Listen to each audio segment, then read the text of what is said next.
And the team you chose to be our next, you know what, I'm not even going to be coy about this one. It was a landslide.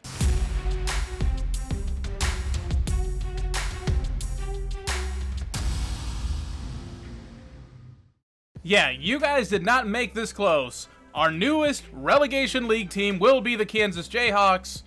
You had 36 choices in schools, and somehow Kansas took home 26% of the votes. I don't even know how that happened. But you guys gave me actually a pretty good team for, well, this year. And a little bit next year. But it's going to be interesting. We might be done with them in 1 year. Now I'll screw something up.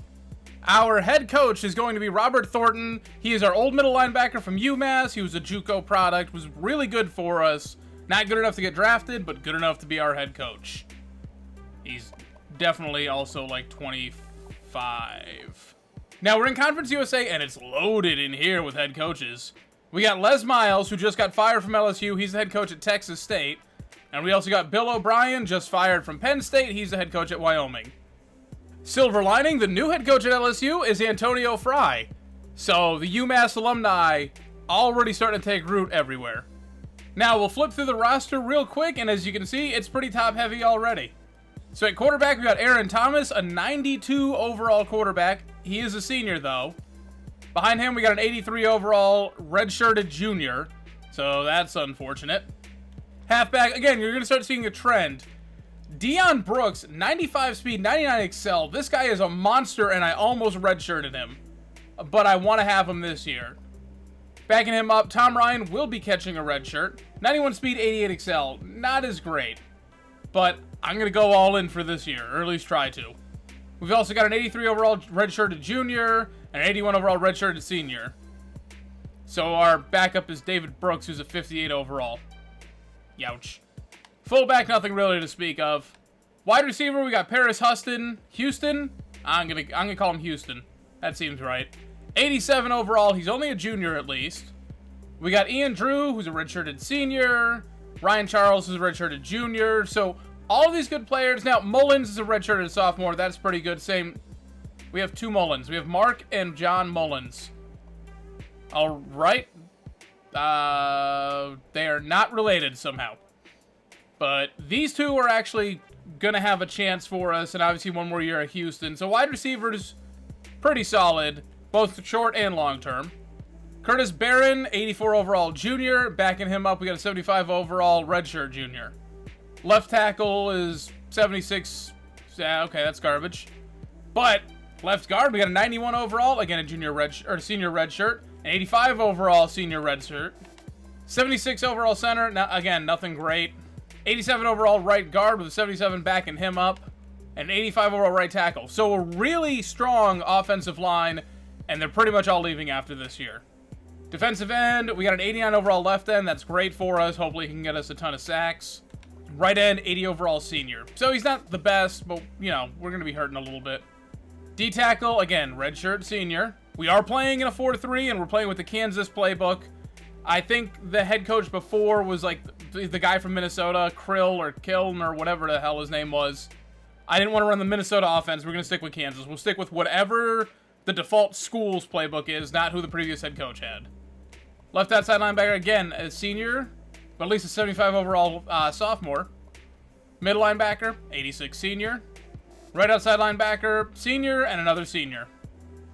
At least a little bit of depth behind the linebackers.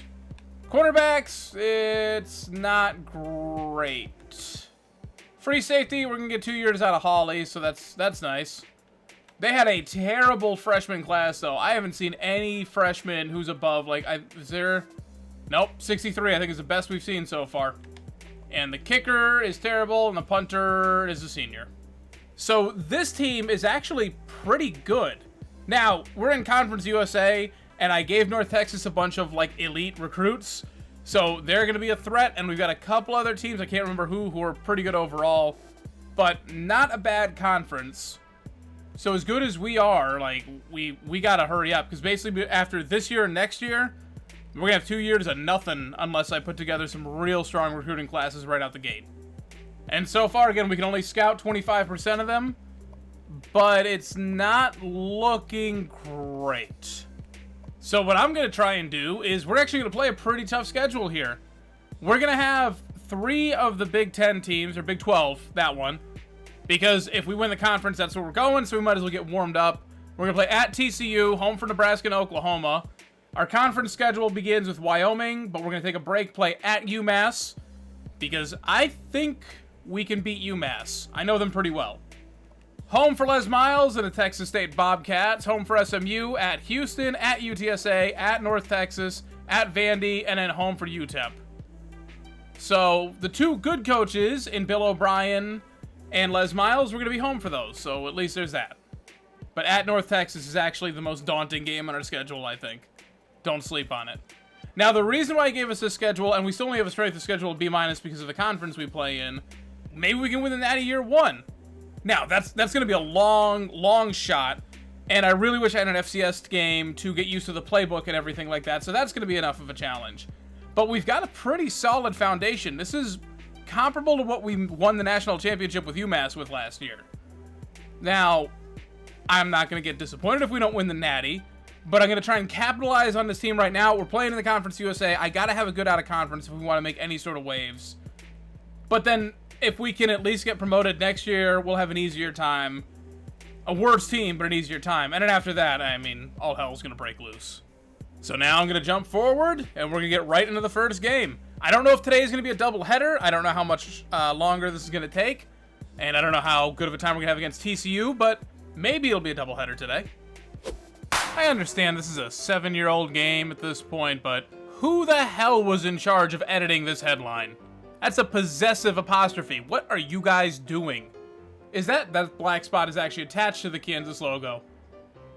This game is falling apart on me today. We'll go over full recruiting either at the end of this game or if it's not a doubleheader next episode, because I've got 2 bye weeks after this, so I'll just get it all done in one shot. Our offense is pretty evenly lined up. Their defense is pretty good. Ours not so much. I don't know. Maybe we got a chance. For some reason, I'm like, oh, I wonder what the Kansas uniforms look like. Like I haven't played them 800 times already on this channel. All right, I don't actually remember how TCU operates. I only played them once. But that was a good read by me. Screen oh, I got caught up. Come on. Nope, we got trucked. Okay. The safety over there, I don't know where the hell he was going. He did not see the screen happening. Oh, this read option's not working well for him today, though. Another screen. Okay, this is getting predictable. And I missed. So that also is predictable. Let me guess, a read option. Yep.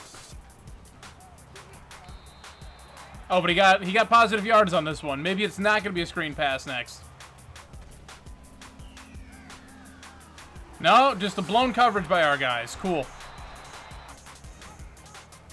You already ran this read option. Oh, I missed. Read option. I read it, but I can't get off my blocker.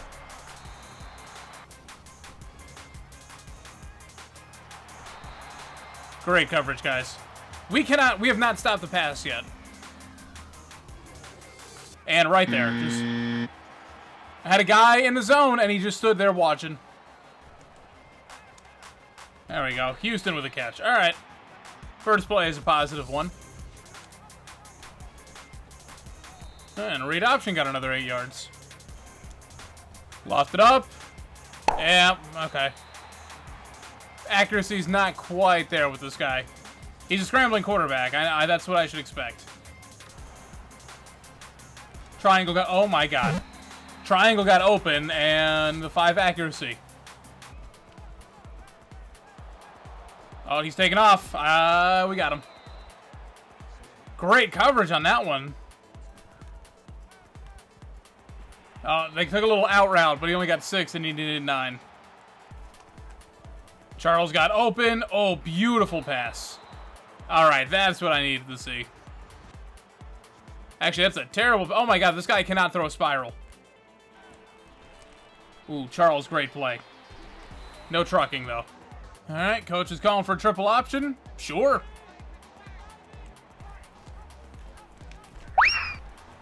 That was a total calamity, but we got it back. I have never seen them take the triple option and lock up all 3 options immediately. I'm like, oh, he's coming for me. I pitched it, not realizing the halfback was getting covered too. Taken down for a sack. All right, this drive just went from promising to trash. Oh, I thought that was going to be an option play. It was a counter, so still kind of made the right read.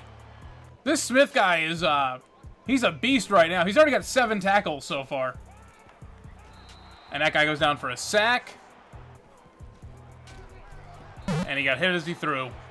Quick 3 and out by the defense. Okay, I need points. Beautiful. Great catch, Mullins. Whichever Mullins you are. Sack. Damn it. Ooh, beautiful. Oh, Charles hangs onto it. Picking up the first down somehow. On 3rd and 17. And Nebraska down there is smoking Iowa. Good God. And square. Wide open in the back of the end zone. Finally putting points on the board right near the end of the half. But if we make the extra point, we're going to tie this thing up. All right, we are going into halftime. We've tied it back up, 7-7 apiece. And we're going to get the ball to start the second half. All right, so unfortunately, that Mullins who made that great play for us, he is not the one returning kick. So we're at the 12. That was a great... Oh, my God, he fumbled it. And we turned it over. I'm going to challenge that because I might as well. I don't even think it's close, but I'm not going to not. Yeah, I'm pretty sure that was a fumble.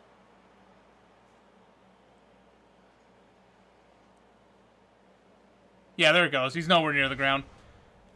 This game's weird sometimes. There's still a chance it'll overturn it, even if it's obvious. I saw a post the other day on the NCAA 14 Reddit. They called a pass an incompletion. The guy had both feet on the ground. He was falling backwards in the end zone, and they called it an incompletion. I don't understand how that works, but that's this game sometimes. 95 speed, 99 excel on that running back. Starting to understand how he's only an 80-something overall. Overall, I over-pursued. Oh, there's a nice read option. Please don't drop it, Brooks. Oh, that is the read option I need to call every time I want to run. It's either going to be a hand up straight up the middle or the quarterback's going to keep it, and both these guys are fast. Oh, good block, 86. There's a nice scramble. Beautiful snag by Houston. Oh my God. Terrible coverage on the tight end, in for an easy touchdown. And we're going to tie this thing right back up. It's probably obvious at this point, but I'm thinking this episode's not going to be a doubleheader. Oh my God, that guy learned how to truck. I have blown that up every single time without any issue. This time he decided to just run me over. Where did that come from? See, this is what happens when you don't capitalize on the defense making stops, especially against the good teams. Now they've just decided that no matter what, we're just not going to stop them. So instead of being up by like 2 scores as we could be, we're probably going to be losing again. And going back and forth with them this whole way. Whew, those are some nifty little cuts. I'm not mad at that one. And no, okay, so yeah. Now he's just unstoppable running the ball. Oh my God, everyone went after the running back. Thank you. You know what? Considering how fast this guy's supposed to be, we gotta try a screen pass. Yeah, that was useless. I mean, okay, if you're just gonna let me have this.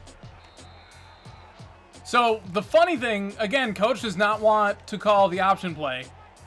He wanted a triple option, a speed option, but no regular option on 3rd and inches. I don't know why.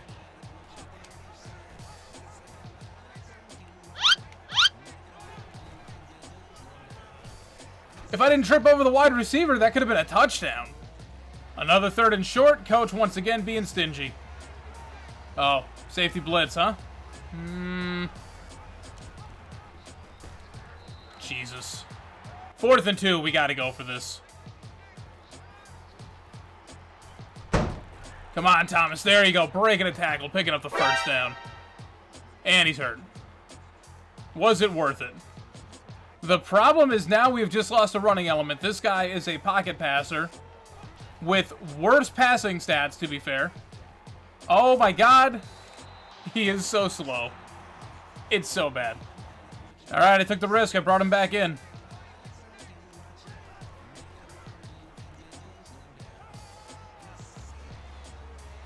Come on. There we go. Gets in for the touchdown. Not even hit. And with 2.5 minutes left, we're about to tie this thing back up again.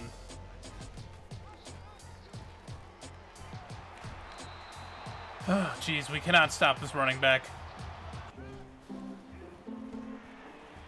Come on, get off. Thank you.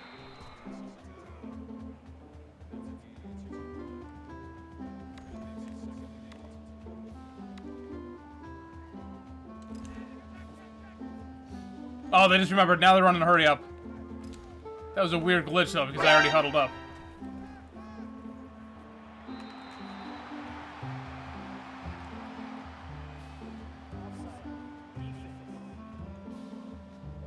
And we got called for encroachment because of that weird glitch. It doesn't matter anyways. He goes take off, down for a sack. 3rd and 10. Come on, defense. Nothing stupid.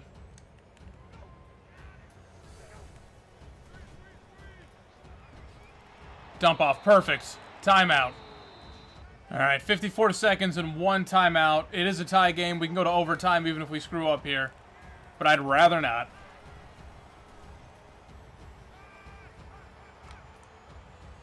They could screw up instead. Oh, Bear with a truck. Oh my god, we are in field goal range already. Oh, that scramble paid off. They got that guy running a spy. The throw on the run. Oh, it was almost there. That's alright, it stops the clock. Don't want to get too cocky. Our kicker is not good. So the closer, the better. That works. Thank you. What a surprise. Early in any dynasty, and the tight end is making a killing right now. Oh my god, Drew got open. And he's still up. Oh my god. That was a glitch in our favor. I actually kind of hate that, though, because we left him 17 seconds. I just wanted to get to, like, the 5 and take a knee. Alright. That kick managed to drain about 7 seconds off the clock. They got 10 seconds, all 3 timeouts. They go for a draw. Seriously? They go for a draw? Yeah, okay, cool. You picked up a bunch of yards. Now you've got 4 seconds left.